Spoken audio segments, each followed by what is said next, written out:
So when those Hollywood honchos need to cast a character that's larger than life, like Scarlett O'Hara or Superman, what do?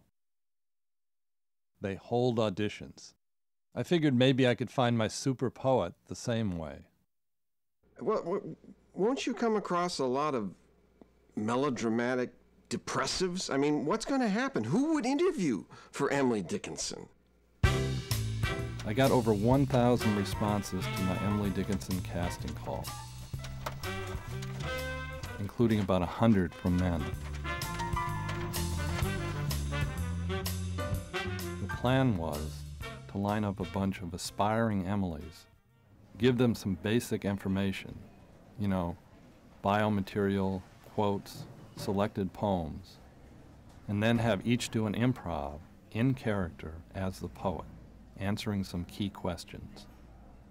I wasn't really expecting that one actor would jump out at me as the perfect Emily, but I was hoping for some flashes of insight that I could piece together with the rest of the material to form a portrait of the poet. I think that you will get elevated nonsense. First question. Miss Dickinson, why don't you ever leave your house?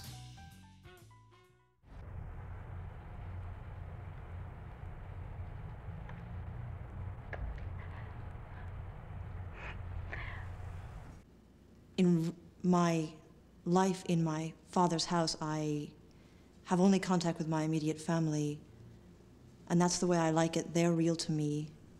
Many people in the world aren't real to me. People are always posing. They're always pretending. As a scholar, how can you validate what's going on here? This is a bunch of actresses who have nothing in common with Emily Dickinson from another century. Maybe this is some way. What does she describe herself as? A kangaroo among the nature's beauty. She felt herself to be freakish and out there, and she doubted her own sanity at times. And maybe this is a way to help us to understand, to get to her kind of on a slant. I have my garden, my dog. I don't know what else you would need in life. I feel very comfortable, and I like to be around things that I'm comfortable with. I like to see my meadows and my butterflies and my birds and the worms and the spiders and all of life passing by my window.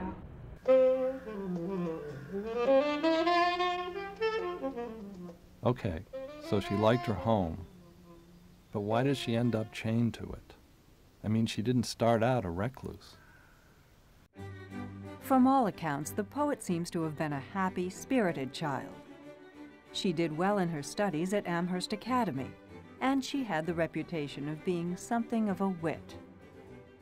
Well, I like to stay in my house because I really like the furniture. I think it's really comfortable, and it's very conducive to writing poetry. At 17, Dickinson spent a year at the Mount Holyoke Female Seminary in nearby South Hadley, and then returned to Amherst and the life of an eligible young woman from a prominent family. Austin, a Harvard Law graduate, was the town's most eligible bachelor, and it was expected that Emily and Vinnie would find husbands from among the Amherst college students and law clerks who came calling. But Austin was the only one who left the family nest, and he didn't go far. In 1856, he married Emily's best friend, Sue Gilbert, moved into the house his father built for him next door, and joined the family law firm. But Emily and Vinnie remained in their father's house. Always wondered what it would be like to marry a man, have a family, but I'm happy with my thoughts. That's my children, I think. As she moved through her 20s, Dickinson seems to have begun to isolate herself. She did take a trip to Philadelphia and Washington in 1855, and she sometimes attended the social gatherings at her brother's house. But more and more, she chose to keep her own company. And it was during this same period that she began to concentrate on writing poetry.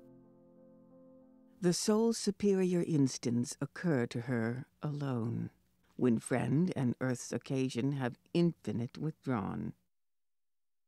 I I took my power in my hand and went against the world. 'Twas not so much as David had, but I was twice as bold. Title divine is mine, the wife without the sign, acute degree conferred on me, Empress of Calvary. There's a school of thought which suggests that Dickinson needed to isolate herself in order to produce her poetry. Her language was her marriage and her children and her house and her community. So she had to do whatever she had to do, whether it was unconscious or not, to protect that. The excitement of being an artist is not in the outside. The excitement of an artist is in the inside, is inside. To be alive is power, existence in itself, without a further function, omnipotence enough.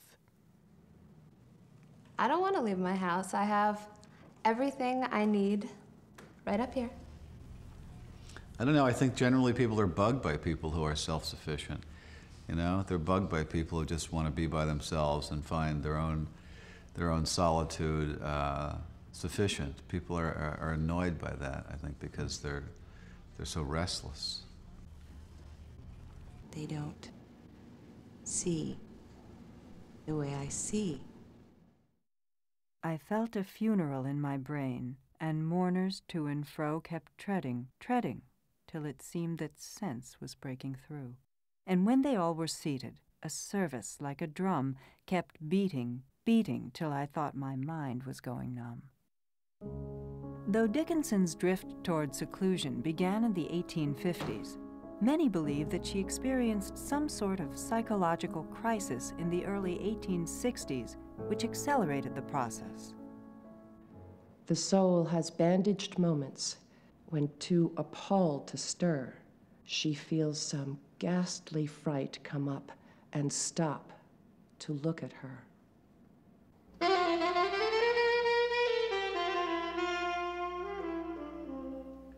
Dickinson really suffered from an anxiety disorder, and the anxiety disorder really ruled her life from the time she was in her 20s. It was something that came on somewhat gradually. There's a group of people like Emily out there, people who have spent 30 years in their house, who therapists have talked with, and have developed theories about over time.